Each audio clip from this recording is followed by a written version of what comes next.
बिस्मिल्लाहिर्रहमानिर्रहीम। अस्सलाम वालेकुम नाज़रीन, प्रोग्राम थोड़े विद मियाँ हबीब में खुशामदीद।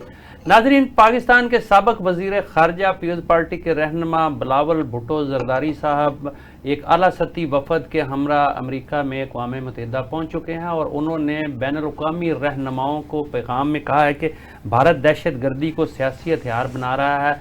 मसला कश्मीर हल किए बगैर ख़ित्ते में अमन मुमकिन नहीं है और ख़ास करके भारत जो है वो इंडिया में बसने वाले मुसलमानों के ख़िलाफ़ भी दहशत गर्दी को हथियार बनाकर उनके ख़िलाफ़ कार्रवाई कर रहा है और पाकिस्तान के ख़िलाफ़ दरियाए सिंध के पानी के हवाले से जो है वो सिंध तास माहदा ख़त्म करके आबी झारियत कर रहा है और ये पानी के को हथियार के तौर पर इस्तेमाल कर रहा है।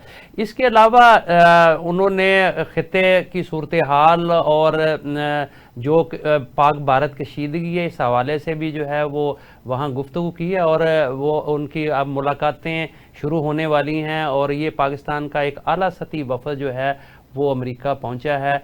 इस हवाले से आज हम गुफ्तगू करेंगे। इसके अलावा इमरान खान ने चौथी मरतबा झूठ पकड़ने वाली मशीन का पॉलीग्राफ टेस्ट देने से इनकार कर दिया है। वो क्यों इससे घबरा रहे हैं, क्यों वो पॉलीग्राफ टेस्ट देने के लिए आमादा नहीं हो रहे। और ये लाहौर से एक टीम लाहौर पुलिस की टीम गई है और चौथी बार ये जो है वो डयाला जेल पहुंची है। ये 9 मई के 11 मुकदमात में बानी पीटीआई की तफ्तीश कर रही है, लेकिन अभी तक जो है वो इनको पॉलीग्राफ टेस्ट हासिल करने में नाकामी रही है और चौथी मरतबा भी इमरान खान ने पॉलीग्राफ टेस्ट देने से इनकार कर दिया है। इसके अलावा हम बलूचिस्तान की सूरत हाल पर भी बात करेंगे और अब जो पोस्ट वार मामला थे उसमें बहुत सारी चीज़ें जो हैं वो आश्कार हो रही हैं। आहिस्ता आहिस्ता भारत जो है वो ये तस्लीम करने पर आमादा हो गया है और बल्कि उन्होंने तस्लीम कर लिया है कि उनके तैयारे गिरे थे और उनके एयर चीफ ने भी जो है वो इसका इकरार कर लिया है। इसके अलावा भारत में बड़े पैमाने पर जो है वो अब मोदी के ख़िलाफ़ और जिन जर्नैलों के हाथ कमान थी उनके ख़िलाफ़ जो है वो एहतजाज जो है वो शुरू हो चुका है और उनसे इस्तीफ़े लेने का मुतालबा किया जा रहा है। इन तमाम तर इशूज़ पर गुफ्तगू करेंगे। हमारे साथ स्टूडियो में तशरीफ़ रखते हैं मरूफ सहाफ़ी और तज़किया नगार जनाब फ़ारूक बंगई साहब और लंदन से आए हुए हैं। साबिक लाहौर में जर्नलिज़म करते रहे हैं, वहाँ भी जर्नलिज़म करते हैं। परवेज़ अकबर भट्टी साहब लायर भी हैं और मारूफ सहाफ़ी भी हैं, तज़किया नगार भी हैं। Welcome to the show Parvez Akbar Bhatti साहब और फ़ारूक बंगई साहब। जी फ़ारूक बंगई साहब, मैं प्रोग्राम का आगाज़ आपसे करना चाहूँगा। बिलावल भुट्टो ज़रदारी अमेरिका पहुंच गए हैं और उन्होंने जो 3 इश्यूज़ अहम उठाए हैं उनमें एक तो दहशत गर्दी को उन्होंने कहा है कि भारत इसको हथियार बना रहा है, दूसरा वो वहाँ के मुसलमानों के ख़िलाफ़ जो है वो कार्रवाई कर रहा है और तीसरा जो है वो पानी के हवाले से सिंध तास माहदा जो यकतरफ़ा तौर पर उन्होंने ख़त्म किया है। इस पर ये 3 निकात उन्होंने उठाए हैं। क्या समझते हैं कि सफारती सतह पर जो पाकिस्तान ने एक मूव शुरू की है इसके क्या असरात मुरतब होंगे? बिस्मिल्लाहिर्रहमानिर्रहीम। मियाँ साहब, ये है कि पाकिस्तान ने इस वक्त सफारती जो है ना जी वो मुहिम शुरू कर दी है। जैसे हम कहते थे कि जी आप सफारती वार जो है ना, डिप्लोमेटिक वार जिसको हम कहते हैं, उसको बाकायदा तौर पे आगाज़ कर दिया, सफारती राउंड खेल रहे हैं। ठीक। न्यूयॉर्क में उन्होंने OIC के सेशन से भी कोई बातचीत है, उसके अलावा वो UN के सिक्योरिटी जनरल से मिलना है, मुलाकात है, उसके बाद फिर वाशिंगटन जाना है, जहाँ पे ये भी तय पाया है कि वह वाशिंगटन में कांग्रेस के कुछ अरकान से मिलना है, माहिरीन से मिलना है और मार्को रूबियो से भी मुलाकात है, जिसमें तमाम चीज़ें सामने रखी जाएगी जी। इस वक्त सबसे बड़ी बात यह है कि जो भारत है उसका एजेंडा बड़ा डिफरेंट है। अच्छा। एक पहली बात तो यह है कि वो कहते हैं कि नहीं जी, पाकिस्तान ने हमें अप्रोच किया और हमने एक्सेप्ट किया और सीज फायर हो गया। वो थर्ड पार्टी इन्वॉल्वमेंट को बिल्कुल मुस्तरद करता है, क्योंकि उसको पता है कि अगर बात ऊपर गई तो फिर मसला खराब हो जाएगा। एक जहाँ तक आप एजेंडे की बात करते हैं कि कौन कौन सी चीज़ें, देखो तो पहले भी हमने एक दफ़ा बात की थी। इस वक्त जो है कश्मीर का मसला है, क्योंकि बेहतरीन मौका है कि आप उसको हल करें। तमाम इंटरनेशनल डिप्लोमेटिक प्लेटफॉर्म्स अवेलेबल भी है और आपके साथ है, ठीक है। दूसरी बात उसमें यह है कि अगर आप देख लें कि उसके पास कोई दहशतगर्दी का जिसी बुनियाद बनाकर जंग उसने शुरू की थी उसका कोई एविडेंस भी नहीं है। और आबी जारहियत जो है बहुत अहम है। मैंने उस दिन भी कहा था कि सितंबर में हमें पानी का प्रॉब्लम्स होगी, लेकिन उस वक्त तक हमें ये खेलना चाहिए इस मामले को बहुत अच्छे तरीके से। और यहाँ पे मैं आपको एक बात बता दूं कि जो ब्रीफिंग हुई है उस ब्रीफिंग में ये बताया गया है कि जनाब हम कश्मीर पे उस सूरत हाल तक बात नहीं करेंगे जब तक आप पानी को सामने जो है ना इंडस वाटर ट्रीटी को सामने नहीं रखोगे, क्योंकि हमें पता है कि अगर यहाँ बात होगी क्योंकि उससे रिलेटेड है। पहलगाम के बाद उसने इसको खत्म किया है ना, तो इस प्लेटफार्म पे बात हो जाए, वरना इसके लिए जो दूसरा प्लेटफार्म है उसमें काफी वक्त लग सकता है। तो इसको हम सबसे टॉप रखेंगे। दहशतगर्दी तो वैसी भी रखना है कि वो जो ही तनाज़ा वही है इस वक्त जो हमारे दरमियान है, कि वो करता है खुद है हमारे ऊपर डालता है। कश्मीर तो मसला है, इशू तो असल वही है, तो वो एजेंडा तो बिल्कुल तय है। अब ये है कि सफारती सतह पर जो राब्ते हैं, मेरे ख्याल में इसका ये पहला दौरा है और राब्ते शुरू हो गए और इसका अच्छा रिजल्ट निकलेगा। जी परवेज अकबर भट्टी साहब, ये फरमाइएगा कि ये हमने सफारती सतह पर मूव शुरू की है और वज़ीर आज़म भी 4 मुल्कों का दौरा करके आए हैं। हमारे वज़ीर ख़ारजा जो है वो चीन गए थे, अभी जो है वो बिलावल भुट्टो ज़रदारी साहब जो है वो बहुत अहम दौरा कर रहे हैं और जिसमें इस वफद में तमाम अहम लोग शामिल हैं, जिसमें शीरी रहमान है, हिना रबानी खार है, इंजीनियर खुरम दस्तगीर है और मुसद्दक मलक हैं वफाकी वज़ीर। तो ये बहुत अहम वफद है। हमने अपने तौर पर मूव एक शुरू की है, लेकिन भारत तो किसी सूरत में भी जो है वो डायलॉग की टेबल पर आना नहीं चाहता। तो हमारी इस सफारती मुहिम के क्या नतीजा हम हासिल कर सकेंगे? क्या हम भारत को किसी डायलॉग की टेबल पर लाने में कामयाब हो जाएंगे? क्या इंटरनेशनल प्रेशर जो है वो भारत को घुटने टेकने पर मजबूर कर देगा? क्या सिनेरियो देख रहे हैं आप? मेरे ख्याल में इंडिया हमेशा मुज़ाकरात से और टेबल पे आने से इनकार करता रहा है जी। और अब ये बेहतरीन टाइम है पाकिस्तान के पास, क्योंकि कश्मीर का इशू पहली दफ़ा दोबारा उठा है और इसको हमें सिफारती तरीक़ों से, जितने भी हमारे सिफारती एक्सपर्ट हैं, दफ्तर ख़ारजा के लोग हैं, जो सियासी लोग हैं, जो इस इशू को बेहतरीन तौर पे हैंडल कर सकते हैं, उनको हमेशा ना सिर्फ एक वफद बल्कि ये हर माह हमारे वफद जाने चाहिए मुख्तलिफ मुल्कों में। एक वक्त काफ़ी नहीं है कि एक वक्त गया है यूएनओ में या अमेरिका में या 2-4 मुल्कों में, ये हमें हर मुस्लिम मुल्क में पहले भेजने चाहिए और यूएनओ में भी भेजने चाहिए और ये सिलसिला कंटिन्यू रखना चाहिए और इंडिया को मजबूर करना चाहिए कि वो इश्यूज को टेबल पे ही आगे तय करे। अगर जंग लड़नी है तो वो लड़के देख चुका है अब, और हम ना ही 65 है ना ही 71 है। पाकिस्तान टेक्नोलॉजी में बेहतरीन दिमाग रखता है और बेहतरीन पाकिस्तान की प्रोफेशनलिज्म है इसमें, तो इंडिया को किसी धोखे में नहीं रहना चाहिए कि वो पाकिस्तान को कल का या 71 का या 65 का पाकिस्तान बिल्कुल ना समझे। अब टेक्नोलॉजी का दौर है और हमारी टेक्नोलॉजी इंडिया की टेक्नोलॉजी से बहुत बेहतरीन है और हम इस पे खुद भी काम करते हैं। हम ना सिर्फ चाइना से हमने इंसार किया हुआ, बल्कि हमारे जो हमारे फिजाइया के लोग हैं, जो हमारे दूसरे एक्सपर्ट लोग हैं, वो अपनी टेक्नोलॉजीज भी ईजाद कर चुके हैं और हम इंडिया का बेहतर मुकाबला कर सकते हैं और ये दुनिया ने देख भी लिया कि हम कैपेबल हैं। लेकिन हर मसले का हल लड़ाई नहीं है। ऑब्वियसली रूस और यूक्रेन ने भी जो है ना वो मुज़ाकरात की टेबल पे आने वाले हैं और आ चुके हैं। अफगानिस्तान का मसला भी अमेरिका ने टेबल टॉक से ही हल किया। रशिया जब अफगानिस्तान से गया तो टेबल टॉक से ही गया, लड़ाई से नहीं गया। तो अब भी जो है ना यही इंडिया को आना चाहिए, टेबल पे आना चाहिए और पाकिस्तान को बेहतरीन जो एक्सपर्ट हैं जो इन इशू पे, सिंताज पे और कश्मीर के मौजू पे और दहशतगर्दी के मौजू पे, पाकिस्तान को अपने बेहतरीन दिमागों को यूज़ करके और टेबल टॉक करनी चाहिए। अच्छा, नहीं आप ठीक कहते हैं टेबल टॉक करनी चाहिए, लेकिन अगर एक फरीक जो है वो टेबल पर आना ही नहीं चाहता तो फिर हम उसको किस तरह से मजबूर कर सकते हैं, नंबर एक।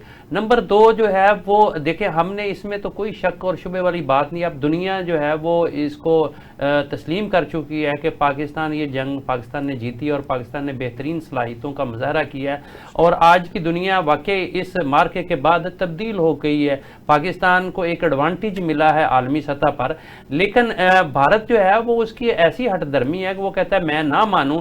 और ख़ास करके अगर देखें कि एक ट्रीटी हुई है, उसमें वर्ल्ड बैंक जो है वो जामन है, और इसके बावजूद अगर वो उससे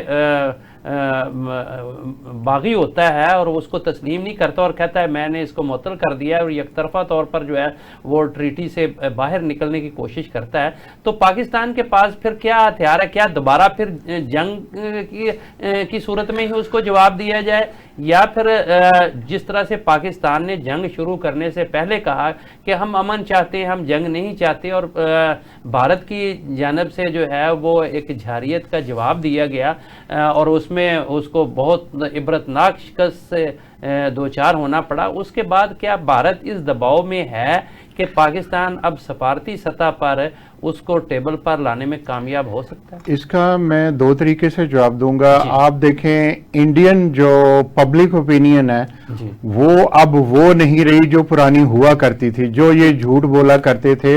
अब इंडियन पब्लिक को भी मैं अप्रिशिएट करूंगा कि वो सच सुनना चाहते हैं और सच जानना चाहते हैं। एक इंडिया की पब्लिक का प्रेशर है और दूसरा पूरी वर्ल्ड का प्रेशर है कि इन मसाइल को हल किया जाए, और अमेरिका के मौजूदा सदर ने तो इस पे बिल्कुल वाज़े तौर पे कहा है कि कश्मीर इशू पे वो पाकिस्तान और इंडिया की हेल्प करेंगे। तो अगर इंडिया अभी जो इस पे मुज़ाकरात की टेबल पे नहीं आएगा तो ज़्यादा सिफारती सतह पे इंडिया को ही नाकामी का मुंह देखना पड़ेगा और पाकिस्तान की सिफारती सतह पे कामयाबी होगी। और ऑब्वियसली हम अपने ना कश्मीर को भूल सकते हैं, क्योंकि कश्मीरी, जैसे हमारे कायद-ए-आज़म मोहम्मद अली जिन्ना ने कहा था कि कश्मीर हमारी शाह रह गया, और वाकई शाह रह गया, और हमने इसको वापस लेना है। और मेरे ख्याल में ये जो जंग हुई है हालिया, इसमें भी बेहतरीन मौका था कि हमारी जो है ना फौज, हमारी अस्करी क़यादत थोड़ा वो पेनिट्रेट करती और हम उनसे अपने इलाके लेते, क्योंकि इंडिया का आज भी क्लेम है, वो कहते हैं पाकिस्तान ऑक्युपाइड कश्मीर। वो ये नहीं मानते, हमने उनको मनवाना है कि उनके नेहरू, पंडित नेहरू ने कहा था कि कश्मीर जो है वो हम यूएनओ की करारदादों के तहत हल करेंगे, और जो कश्मीरी कहेंगे वो हम करेंगे। तो कश्मीरी उनके उस तरफ के और इस तरफ के दोनों को पूछ लें कि वो क्या चाहते हैं, और ये उनको भी साथ फरीक बनाएं। ये नहीं है कि इंडिया और पाकिस्तान बैठे, बल्कि एक जो फरीक हैं वो कश्मीरी हैं, और कश्मीरियों को भी इस पे हमें नहीं, अब तो सूरत हाल भी कुछ और है, अब चीन भी एक फरीक है। बिल्कुल, अब चीन भी एक फरीक है, क्योंकि और ये चारों फरीकैन को बैठकर जो है ये मामला हल करना चाहिए। बहरहाल आगे बढ़ते हैं जी। फारूक बंगश साहब, भारत जो है वो तो पाकिस्तान से शिकस्त का बदला जो है वहाँ मकबूजा कश्मीर में बसने वाले मुसलमानों और दूसरे इलाकों में बसने वाले मुसलमानों से ले रहा है, उन पर जुल्म और सितम ढाए जा रहे हैं।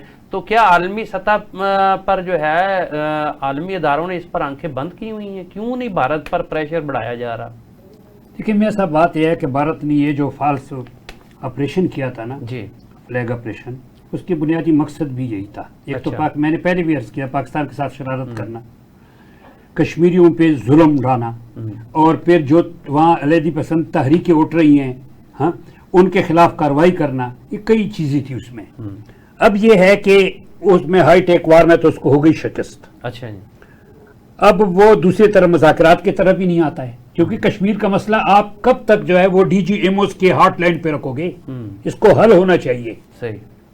और फिर जो है हाईली प्रोफाइल इंटरवेंशन हुई है सीज फायर में ट्रम्प के तरफ से जी। और फिर खतरा था, वो एक्सेप्ट भी नहीं करता है, ये खतरा था खिते के लिए। देखिए हम इस वक्त कश्मीर की जंग जो लड़ रहे हैं, कश्मीर की, हम कश्मीरियों के हकूक की जंग लड़ रहे हैं। सही। अक़वाम मुत्तहिदा की जो करारदादें हैं उनको इम्प्लीमेंटेशन की जंग हम लड़ रहे हैं, ह्यूमन राइट्स की जंग लड़ रहे हैं, वहाँ पे जो ह्यूमन राइट्स वायलेशन हो रही है। अब वो कह रहे हैं कि नहीं जी मैं इस तरफ, वो किधर आएगा? वो तो फेल हो चुका है। और दूसरी बात यह है कि ये तो उसने और बिगाड़ दिया है, न तो ताशकंद में रहा, यूएन रेजोल्यूशन को भी उसने उड़ा करके रख दिया, और शिमला तो छोड़ दे, जब आपने उसको हिस्सा बना लिया, स्पेशल स्टेटस आपने खत्म कर दिया, तो ये तो कुल्ली मतलब खिलाफ वर्जी नहीं है, ये तो बदमाशी है। बिलाशुबा ये भारत की एक बदमाशी है और आज के से नहीं है, ये तो पिछले 75-76 सालों से भारत एक बदमाशी कर रहा है और ज़बरदस्ती कब्ज़ा करके बैठा हुआ है। और मेरे नज़दीक तो इसका हल जो है वो बज़ोर ताकत ही है, लेकिन बहरहाल चूँकि इस वक्त भारत नरगे में आया हुआ है, पहली दफ़ा मैं समझता हूँ सही दबाव भारत पर आया हुआ है और वो तन्हाई का शिकार है। कभी भी इससे पहले ऐसी सूरत हाल नहीं बनी, इतनी ना तो खौफनाक शिकस्त कभी उसे हुई है और ना ही इस किस्म के हालात पैदा हुए हैं कि वो दुनिया में तन्हा रह जाए। तो मेरा तो ख्याल है कि पाकिस्तान को एक भरपूर सफारती जंग लड़नी चाहिए और इसमें जो पाकिस्तान के जितने सफारतकार हैं उनको पाकिस्तान बुलाकर एक ब्रीफिंग दी जाए और उनको टारगेट दिए जाएं कि आपने दुनिया की राय आमा हमवार करनी है और पाकिस्तान का केस इन बुनियादों पर लड़ना है। नाज़रीन, यहाँ वक्त हुआ है एक छोटे से कमर्शियल ब्रेक का, हमारे साथ रहिएगा, थोड़ी देर बाद फिर आपकी खिदमत में हाजिर होते हैं।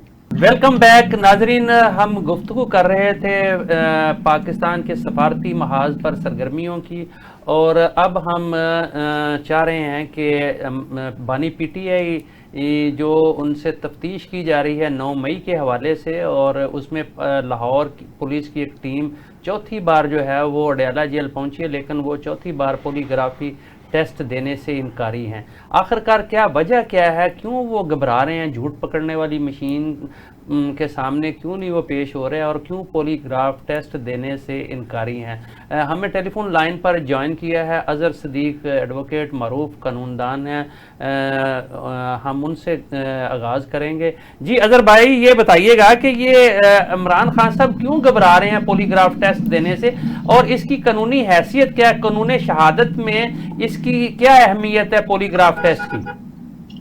बहुत शुक्रिया मियां साहब। पहली तो बात है कि कानून शहादत में इस तरह के टेस्ट की कोई अहमियत नहीं। अच्छा जी।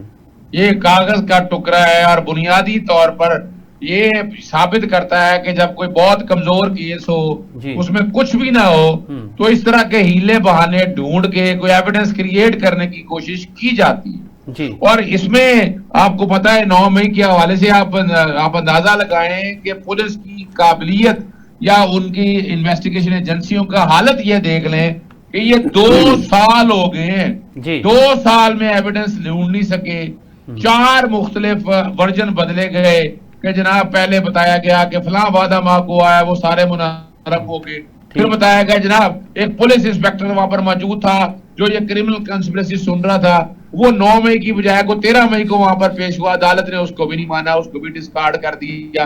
अब इमरान खान साहब के हवाले से बात बड़ी वाज़ेह तौर पर है कि इसमें 9 मई में जितनी भी है तकरीबन जमानतें सारी हो गई हैं, सुप्रीम कोर्ट तक मामला चला जी, ट्रायल कंक्लूड होने की बातें हो रही हैं। अब इस स्टेज के ऊपर पहले तो कानूनी बात आपके सामने रख दूं, इसका मकसद कुछ नहीं है, सिर्फ और सिर्फ ट्रायल को डिले करना है। और अब आ जाए दूसरी बात की तरफ। इमरान खान साहब का क्या कहना है? इमरान खान साहब का कहना है कि आपने जो कोई भी क्लियर करना है पॉलीग्राफिक टेस्ट, ये मेरे वोकला की मौजूदगी में करें। और डर क्यों रहे? हालांकि प्रोसिक्यूटर जनरल पंजाब मुख्तलिफ केसेस में क्या बैठा है कि पॉलीग्राफिक टेस्ट की कोई अहमियत नहीं जी। वो जब उसकी अहमियत नहीं है तो क्यों करना चाह रहे हैं? असल वजह क्या है? क्या वो जमानत इमरान खान साहब की चल रही है, उसको आपने देखा पिछली डेट पे भी यही बहाना बनाया गया डिले करने के लिए, हालांकि इसका कोई ताल्लुक नहीं है जमानत के साथ। ये तो एविडेंस की स्टेज की बातें हैं, जब एविडेंस होगी तब की बातें आएगी। और इस पॉलीग्राफिक टेस्ट भी अभी तक आज तक किसी को सजा होते तो मैंने देखी नहीं है, ना मैंने देखा। मकसद सिर्फ एक है कि इमरान खान साहब की जमानतों को डिले किया जा सके। और आप वो देखते आए हैं, कभी एक जज तब्दील हो गया, कभी जज छुट्टी पे चला गया, कभी अपना डेट नहीं डाली गई, यानी इस तरह का इंसाफ तो यहाँ पर फराहम हो रहा है। अगर ये इतना सीरियस होते, 12 लोग लेकर जा रहे हैं, आवाम का पैसा जाया कर रहे हैं, आप उनके वोकला को बुलाएं, वहां पर वोकला की मौजूदगी में करा लें, अगर आप समझते हैं कि इतना अहम है। अच्छा अजहर साहब, ये बताइएगा कि क्या हर केस में पॉलीग्राफी टेस्ट होता है? क्या तफ्तीश में तो जरूरी है? हंसूंगा, मुस्कुराऊंगा कि भाई ये तो कुछ छालो नाजर किसी केस के अंदर जब कमजोर एविडेंस होती है ना, ये उसमें बनाने की कोशिश की जा रही है। भाई अगर आपके पास डायरेक्ट एविडेंस है तो क्या जरूरत है आपकी इस मकसद का? मकसद सिर्फ ये है कि ये सियासी तौर पर तोड़ना होना चाहती है। इमरान खान साहब क्यों कह रहे हैं कि पुलिस का हाल ये है कि नहायत यानी नाकस तरीन तफ्तीश है पंजाब पुलिस की। सार्वजनिक तक 8% कन्विक्शन रेट है। 100 में से सिर्फ 8 लोगों को सजाएं होती हैं, 92 बरी हो जाती हैं। ये पंजाब पुलिस की हालत है। यानी आपके पास है क्या कहने के लिए? ये सिर्फ और सिर्फ सियासी तौर पर आप वन साइड रिकॉर्ड करेंगे, कल बाहर आकर बताएंगे जनाब इमरान खान ने ये झूठ बोला, इमरान खान ने ये सच बोला, ये बनाने की कोशिश ताकि सियासी तौर पर चलाया जा सके। इसकी हैसियत अगर हैसियत ऐसी होती, मैं बता दूं आपको सबसे बड़ी बात बता, ये 15 अप्रैल 2024 को जब इमरान खान का इसमें रिमांड लेना था तो मैं पेश हुआ था। 6.5 घंटे वहां बहस हुई थी और रात को वो वीडियो कॉन्फ्रेंस के जरिए वो ले आए कि जनाब वीडियो के ऊपर रिमांड ले ले। वो अदालत ने रिमांड दे दिया। वो मामला गया हाईकोर्ट के अंदर और हाईकोर्ट का वो ऑर्डर पढ़ने वाला है जो हाईकोर्ट ने रिमांड डिक्लाइन किया और उसमें ये सारी बातें लिखी। और उस केस को जो बाद में जमानत के लिए दायर हुआ, वहां मुख्तलिफ दरखास्तें आपको अब आगे याद आई है। ये दरखास्तें पहले देते आपको किसने रोका था? लेकिन मकसद समझाइएगा कि इनके पास है कुछ नहीं कहने के लिए, ये बस एविडेंस का ढूंढते फिर रहे हैं कि कोई यहाँ से मिल जाए, कोई वहां से मिल जाए, इसकी कोई हैसियत नहीं। अच्छा अजहर सिद्दीक साहब, एक और, चूंकि इस वक्त बड़ी र्यूमर्स है कि 5 को शायद उनको कोई रिलीफ मिल जाए और ईद से पहले वो रहा हो जाए, क्या कोई ऐसी कोई डील चल रही है या कि इसके पीछे क्या अवामल हैं जिसकी बुनियाद पर तहरीक इंसाफ में बहुत ज्यादा होप है कि जी कि वो रहा हो जाएंगे? देखिए, मैं तो बड़ी सीधी सी बात करूंगा मियां साहब, मैंने अगर कानूनी और आईनी तौर पर अगर इंसाफ हो रहा होता, यहाँ जजेस छुट्टियों में ना जाते, रोस्टर ना बदलते, 26वीं आईनी तरमीम ना आती, इमरान खान तो कब के बाहर आ चुके होते। ये भी कम लोगों ने आपने देखा कि इतने कम और मुख्तर अरसे में, चूंकि ट्रायल हम लोगों ने ज्यादा तेजी से चलाए और साइफर में बरियत हो गई, इद्दत केस में बरियत हो गई, गलीज तरीन केसेस थे। उसके बाद तोशा खाना 1, तोशा खाना 2 में सस्पेंशन हो गई। अब तोशा खाना 3 वाले में जो सजा देने की कोशिश की जा रही है, ट्रायल अभी चल रहा है, 190 मिलियन पाउंड में सजा दे दी है। अब 190 मिलियन पाउंड का केस जो है, जो बड़ा सीधा सा केस है। केस क्या है कि जनाब ये इमरान खान साहब ने करप्शन किया, करप्शन का सबूत किया है, कोई सबूत नहीं है। कोई जाती फायदा लिया, कोई सबूत नहीं है। वो ट्रस्ट बना, ट्रस्ट मौजूद है, अलकादर यूनिवर्सिटी अपनी जगह मौजूद है, बच्चे वहां पढ़ रहे हैं। 190 मिलियन पाउंड जो है वो एक्चुअली 171.25 मिलियन पाउंड है। वो पैसा मलिक रियाज साहब का था। अच्छा, मनी लॉन्ड्रिंग में क्या सजा हो गई? नहीं सजा हुई। उनकी सेटलमेंट हुई, वो पैसा उन्होंने पाकिस्तान भेज दिया, पाकिस्तान पैसा आ चुका हुआ है। यानी ये भी गलीज तरीन केस है, इसके पीछे है कुछ नहीं। और अब वजह क्या है?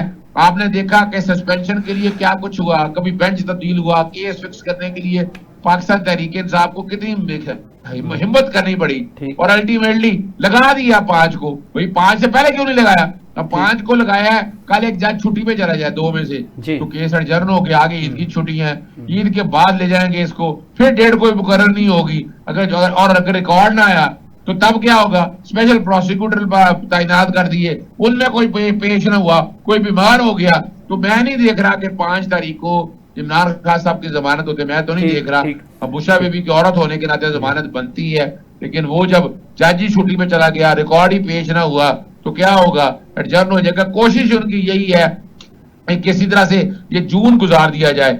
1 जुलाई से 1 सितंबर तक छुट्टियां हैं, तो जमानत बाद गिरफ्तारी जो है ना, वो केसेस छुट्टियों में लगते नहीं है और अल्टीमेटली ये सितंबर तक खींचने की तैयारी है। और अगर फर्ज करें चले लग गया, उस दिन बहस होगी, इमरान खान साहब की जमानत अगर हो गई, तो इमरान खान साहब फिर बार नहीं आ सकेंगे। कि 9 मई के केसेस के लाहौर हाईकोर्ट में केस लगा था और जज साहब की जो कि वालदा साहबा फौत हुई हैं, लेकिन वो अपना वो चले गए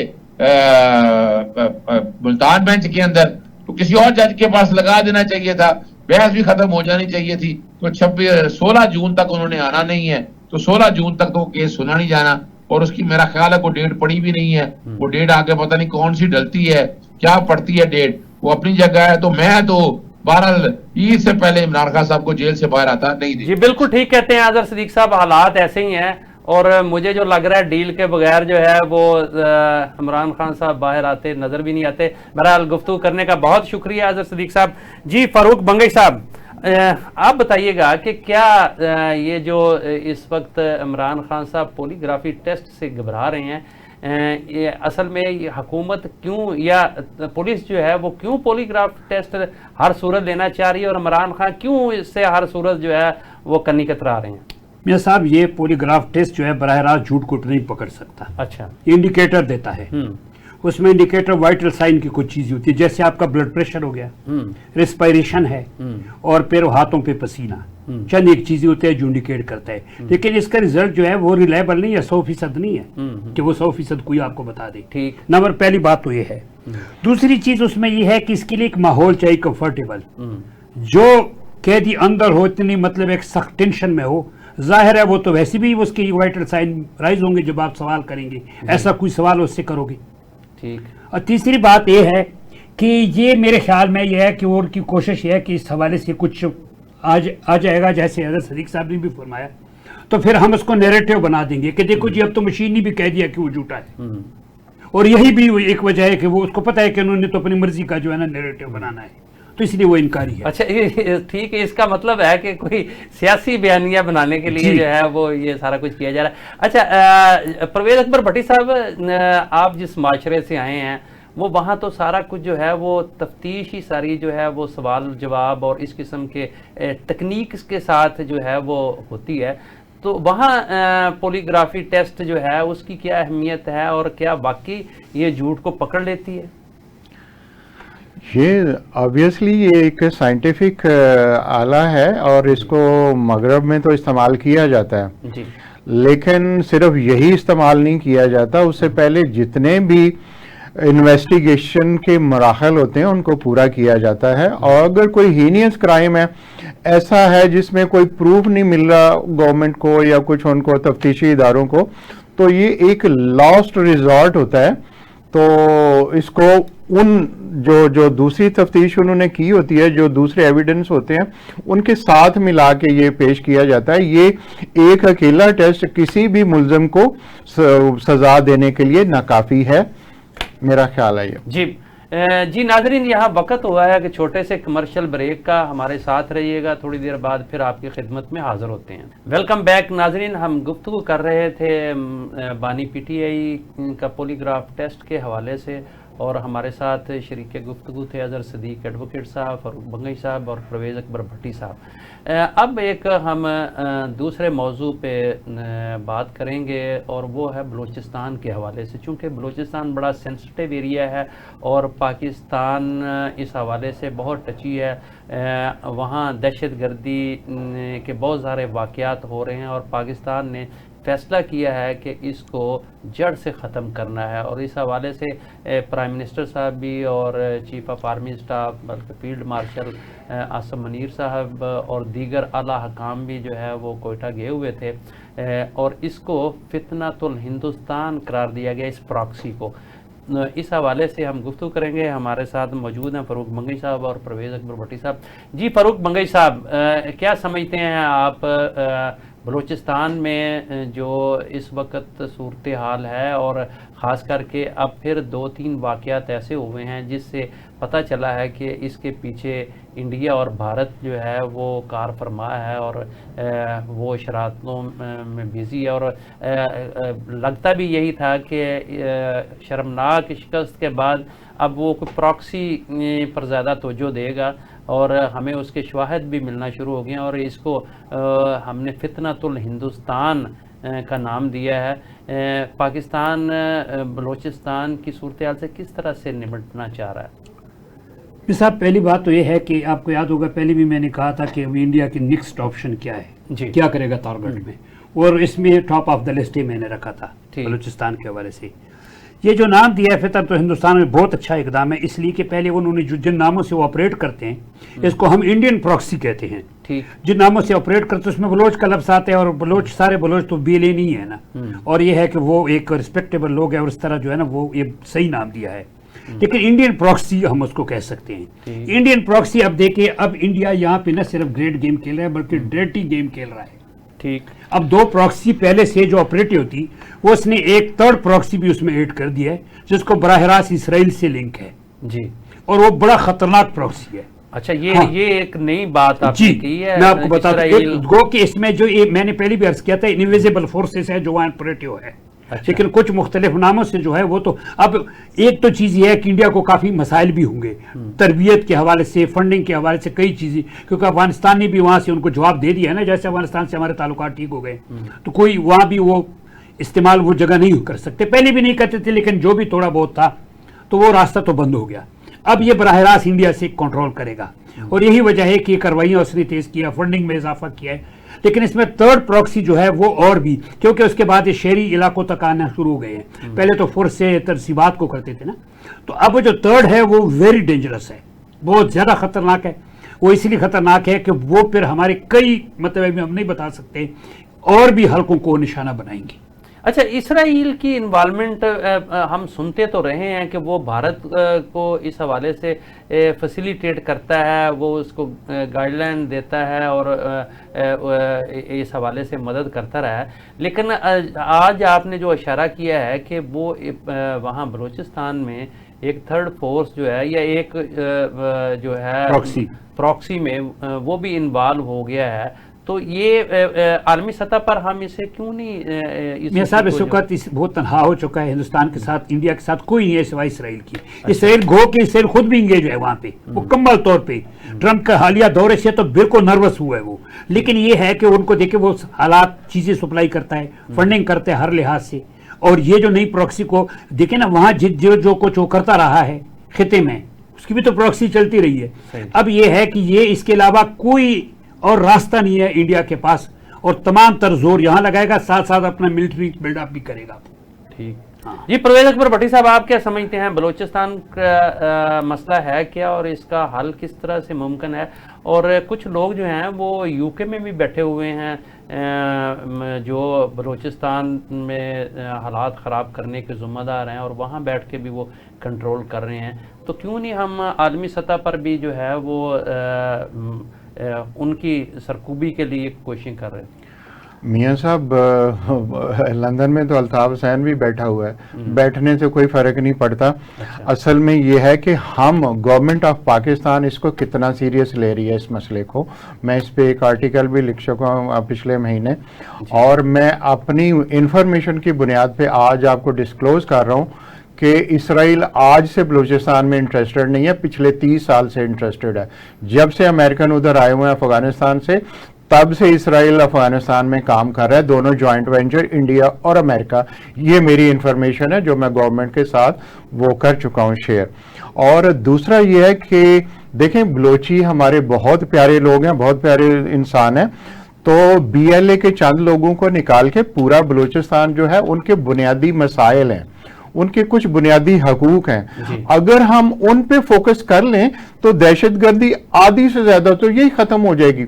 क्योंकि लोग सड़कों पे तब आते हैं जब उनकी पर्सनल लाइफ को थ्रेट होती है, उनकी बेसिक राइट्स को वो देखते हैं कि खतरे में है, तो वो सड़कों पे आते हैं। तो ये एक जमहूरी हक है, वो सड़कों पे आए, हम उनके जो बेसिक राइट्स हैं हम उस पे फोकस करें। हमारी हर गवर्नमेंट, ये गवर्नमेंट, आने वाली भी गवर्नमेंट इसको सीरियसली ले। बलोची पाकिस्तानी है और बलूचिस्तान पाकिस्तान है, ये पाकिस्तान से अलहदा कभी नहीं हो सकता। लेकिन जहां हमारी वीकनेसेस है हमें उस पे गौर करना चाहिए, और हमारी गवर्नमेंट को इस पे एक मुस्तकिल पॉलिसी बनानी चाहिए और मुस्तकिल हल करना चाहिए।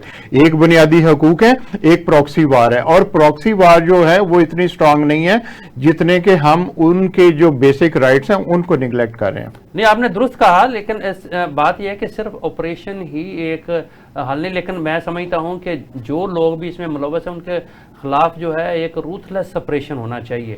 लेकिन उसके साथ साथ हमें इंतज़ामी तौर पर भी इक़दाम करने चाहिए, सियासी तौर पर भी हमें इक़दाम करने की ज़रूरत है। मिसाल के तौर पर पाकिस्तान की बड़ी सियासी जमातें जो हैं वो पता नहीं न जाने क्यों बलूचिस्तान में काम करने से घबराती हैं। उनको चाहिए वहाँ अपने ऑफिस बनाएं, वहाँ लोगों को अपना हमनवा बनाएं। इसी तरीके से वहाँ की इंतज़ामिया को मजबूत करने की ज़रूरत है। वहाँ बहुत सारे इलाके में जो है वो सिविल इंतज़ामिया का अमल दखल नहीं है, वहाँ आज भी एफसी जो है वो कंट्रोल कर रही है। तो हमें ये सारी चीज़ें जो हैं ये करने की ज़रूरत है। जी बंगेश साहब, आखिर में चूँकि बलूचिस्तान में बहुत ज़्यादा मुदाखलत अफ़गानिस्तान से भी होती रही है, और हमने देखा कि ईरान की सरजमीन भी इस हवाले से इस्तेमाल होती रही है, और इसमें ज़ाहिर इंटरेस्ट बैनुल-अक़वामी काफ़ी सारे मुल्कों का है। आखिरी चूँकि वक्त अब ख़त्म हो रहा है, बताइएगा कि पाकिस्तान जो है वो इसमें किस हद तक कंट्रोल कर सकता है, और बैनुल-अक़वामी सतह पर हमें क्या इक़दाम करने की ज़रूरत है, इंटरनल और एक्सटर्नल दोनों? पहले टू फ्रंट जो है ना हमारे पास प्रॉक्सी थी। अब अफगानिस्तान के साथ भी ताल्लुकात हमारे अच्छे हैं, ईरान के साथ तो पहले से बहुत अच्छे हैं, वहाँ से तो इस तरह कोई फैसिलिटेट नहीं होंगे। तो अब वन फ्रंट है और उसमें हमें काम करना चाहिए, और जो उन्होंने रास्ता अपनाया है कि बलूचिस्तान को फंडिंग करना, वहाँ जाकर फैसिलिटेट करना, उनको बताना कि जी आप तरक्याती काम करें, तो मेरे ख्याल में ये देर हो चुकी है। अभी भी अगर ये करें तो मौका बेहतरीन मौका है। एक पॉइंट में भी बहुत शुक्रिया फ़ारूक बंगई साहब, जनाब परवेज़ अकबर भट्टी साहब और अज़हर सदीक एडवोकेट साहब। नाजरीन, प्रोग्राम देखने के लिए आपका भी बहुत शुक्रिया। अपना बहुत सारा ख्याल रखिएगा। कल तक के लिए इजाज़त दीजिए। अल्लाह हाफिज़।